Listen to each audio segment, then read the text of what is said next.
1, 2, 3, heave. Almost there. 1, 2, 3, heave. 1, 2, 3, heave.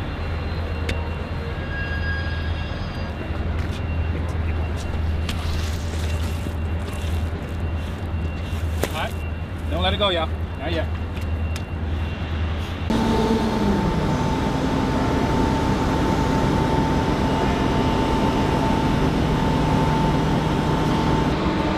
Well, good morning, and thank you everyone for being here today.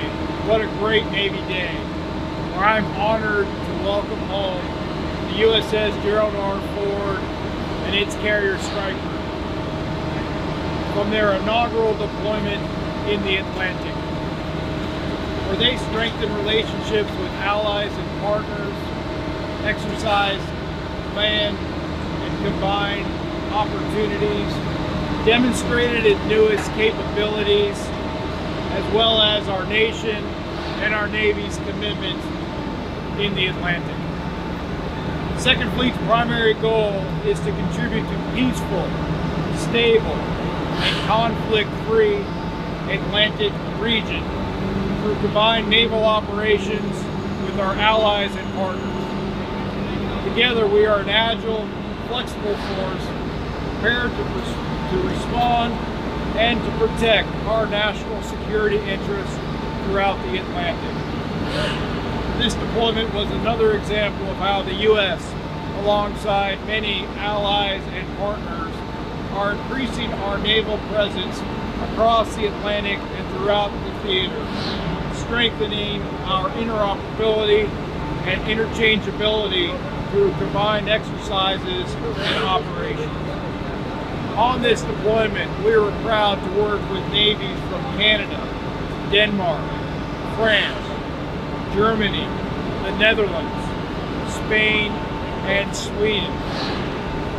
This was also an opportunity to deploy our most advanced, first-in-class aircraft carrier, the USS Gerald R, demonstrating high-end naval capabilities and integrating NATO, allies, and partners into the forward carrier strike group.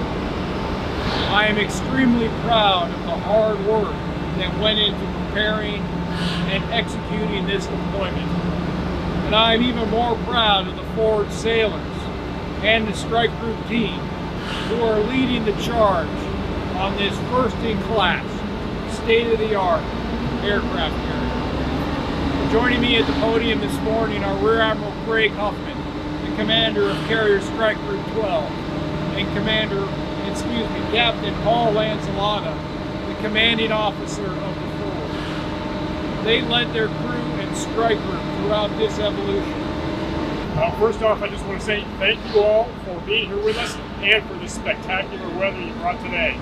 I will say that the entire strike group is extremely excited to be back home in Norfolk after completing the inaugural deployment of the Gerald R the Gerald R strike group. This was a tremendous opportunity for us to take the Gerald R all of those new technologies, incorporate them into a strike group setting, working with our cruisers and destroyers, and then also working with our allies and partners, folding those allies and partners seamlessly into the strike group concept as we operated throughout the Atlantic.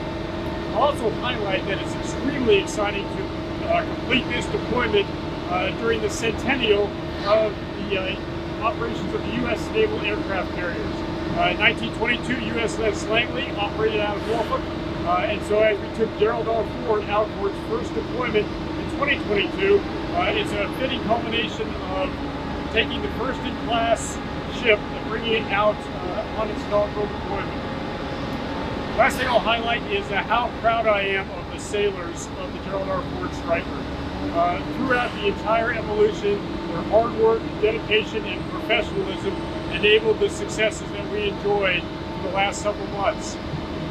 It's really exciting to see all the work that they did and the foundations that they laid that will give us the cornerstone of future operations of the Gerald R strike group. So again, thank you for the opportunity to be here today. Thank you for joining us, and I will turn it over to Captain Paul Lancelota. I'll only add to Admiral Huffman's comments in terms of our extreme happiness with the crew's performance on this first deployment. how happy our families are to have us back home here right before the rest of the holidays. We've sailed all the way across the Atlantic and back, up and down the eastern seaboard. We've been lucky enough to celebrate with our first international port call and our first overseas port call in Portsmouth, England. All of our sailors are back home safely.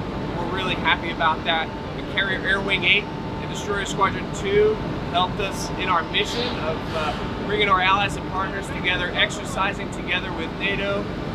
Really just had a fantastic time on the high seas, bringing forth technology to the forefront, showing that these technologies are relevant, that they work pretty darn well, and just allowing us to learn more about how our systems work and how we're going to continue to make them even better for John F. Kennedy, USS Enterprise, and USS Doris Miller once those ships are finally built.